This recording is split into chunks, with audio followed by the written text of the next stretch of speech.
బులెటిన్లో మనం breaking news చూస్తున్నాం. ఢిల్లీ లిక్కర్ స్కామ్ కేసులో తిహార్ జైల్లో ఉన్న కవితకు మధ్యంతర బెయిల్ ఇచ్చేందుకు సుప్రీంకోర్టు నిరాకరించింది. వాదోపవాదాల తర్వాతే నిర్ణయం ఉంటుందని స్పష్టం చేసింది. Justice B R Gavai, justice K V Viswanathan ధర్మాసనం కవిత పిటిషన్పై విచారణ జరిపింది. కవిత తరపున సీనియర్ అడ్వకేట్ ముకుల్ రోహత్గి వాదనలు వినిపించారు. కవిత బెయిల్ పిటిషన్పై ప్రతివాదులకు నోటీసులు జారీ చేయాలని సుప్రీంకోర్టు ఆదేశించింది. తదుపరి విచారణ ఆగస్టు 20కి వాయిదా వేశారు.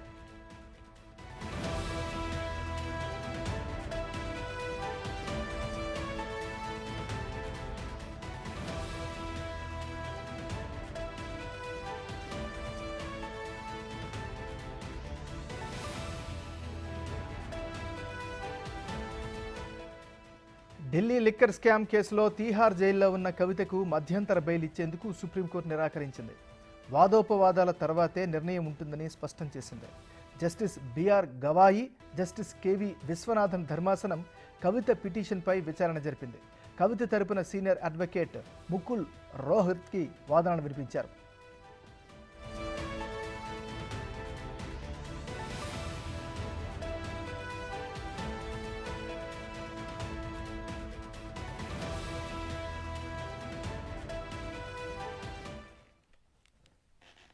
ఢిల్లీ లిక్కర్ స్కామ్ కేసులో తీహార్ జైల్లో ఉన్న కవితకు మధ్యంతర బెయిల్ ఇచ్చేందుకు సుప్రీంకోర్టు నిరాకరించింది. వాదోపవాదాల తర్వాతే నిర్ణయం ఉంటుందని స్పష్టం చేసింది. Justice B R Gavai, justice K V Viswanathan ధర్మాసనం కవిత పిటిషన్పై విచారణ జరిపింది.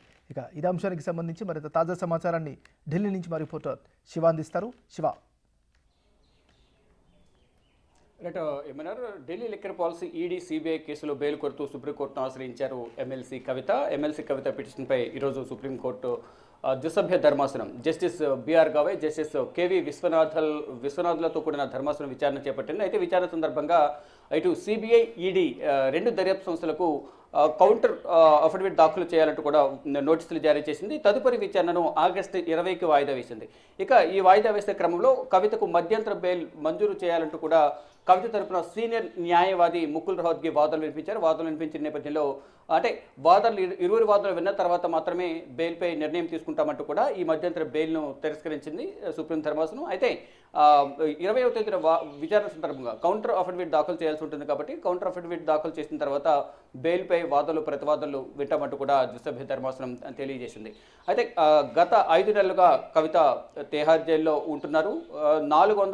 463 మంది, దాదాపు 500 మంది, 493 మంది సాక్షులను విచారించారు ఉంటూ ఇప్పటికే ఛార్జ్షీట్లు కూడా దాఖలు చేశారు. కాబట్టి కవితకు బెయిల్ మంజూరు చేయాలంటూ కవిత తరపున సీనియర్ న్యాయవాది ముకుల్ రోహత్గి వాదనలు వినిపించారు. ఇప్పటికే అరవింద్ కేజ్రీవాల్కు ఈడీ కేసులో మధ్యంతర బెయిల్ మంజూరు చేశారు. మరోవైపు ఇటు మనీష్ సిసోడియా కూడా షరతులతో కూడిన బెయిల్ కూడా రెగ్యులర్ బెయిల్, ఇటు ఈడీ సిబిఐ కేసులో బెయిల్ మంజూరు చేశారు. కాబట్టి కవితకు కూడా పిఎంఎల్ఏ చట్టం ప్రకారం 45 ప్రకారం పిఎంఎల్ఏ చట్టం 45 ప్రకారం బెయిల్ పొందొచ్చు, బెయిల్ పొందే అవకాశం అర్హత కవితకు ఉంది అంటూ కూడా ముకుల్ రోహత్గి వాదనలు వినిపించారు. కానీ ముకుల్ రోహత్గి వాదనలు వినిపించినప్పటికీ ఇదంతా పరిగణనలోకి తీసుకోవాల్సిన అంశం కాదు. ఈ వాదనలు విన్న తర్వాత మాత్రమే బెయిల్పై నిర్ణయం తీసుకుంటామంటూ కూడా సుప్రీం ధర్మాసనం తదుపరి విచారణను ఆగస్టు 20వ తేదీకి వాయిదా వేశారు. అంటే కవిత అరెస్ట్ దాదాపు 5 నెలలు కావస్తుందంటూ కూడా వాదనలు వినిపించినప్పటికీ కూడా ఇరువురి వాదనలు విన్న తర్వాత మాత్రమే బెయిల్పై నిర్ణయం తీసుకుంటామని తెలిపారు. కవితను ఢిల్లీ లిక్కర్ పాలసీ ఈడీ కేసులో మార్చి 15న హైదరాబాద్లో ఈడీ అరెస్ట్ చేసింది.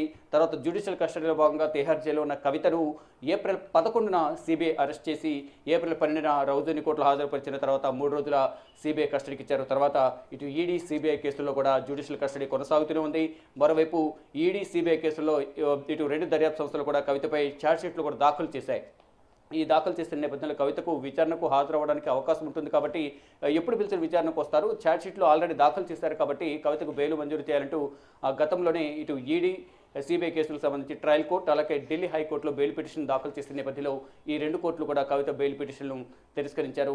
ఇక ప్రస్తుతం జ్యుడిషియల్ కస్టడీలో భాగంగా సిబిఐ ఈడీ కేసులో కవిత తిహార్ జైల్లో ఉంటున్నారు. కవిత అరెస్ట్ అయిన తర్వాత అనారోగ్య సమస్యల వల్ల ఇప్పటి వరకు 11 కేజీలు తగ్గినట్లు బీఆర్ఎస్ వర్గాలు, మరోవైపు కవిత సోదరుడు కేటీఆర్ కూడా తెలిపారు. గత పర్యటన సందర్భంగా తిహార్ జైల్లో కవితను కేటీఆర్, హరీష్ రావు అలాగే కొంతమంది బీఆర్ఎస్ శ్రేణులు కలిసి కవితకు ధైర్యం, భరోసా కల్పించే ప్రయత్నం చేశారు. త్వరలోనే కవిత బయటకు వస్తుంది, ఏం ఇబ్బంది పడద్దు, ఏం ఒత్తిడికి లోనవద్దంటూ కూడా కవితకు వారికి ధైర్యం చెప్పే ప్రయత్నం చేసినట్లుగా కూడా తెలుస్తుంది. ఇక త్వరలోనే కవిత బయటకు వస్తుంది కాబట్టి ఆ సంబరాలు చేసుకోవడానికి అందరూ సిద్ధంగా ఉండండి అంటూ కేటీఆర్ బీఆర్ఎస్ శ్రేణులకు పిలుపునిచ్చినట్టు తెలుస్తుంది. ఇక మొత్తంగా చూసుకుంటే ఈరోజు కవిత కేసు విచారణ సందర్భంగా 2 దర్యాప్తు సంస్థలకు సుప్రీంకోర్టు ద్విసభ్య ధర్మాసనం justice BR Gavai, justice KV విశ్వనాథ్లతో కూడిన ధర్మాసనం ఇటు 2 దర్యాప్తు సంస్థలకు నోటీసులు జారీ చేసింది. తదుపరి విచారణ ఆగస్టు 20కి వాయిదా వేసింది.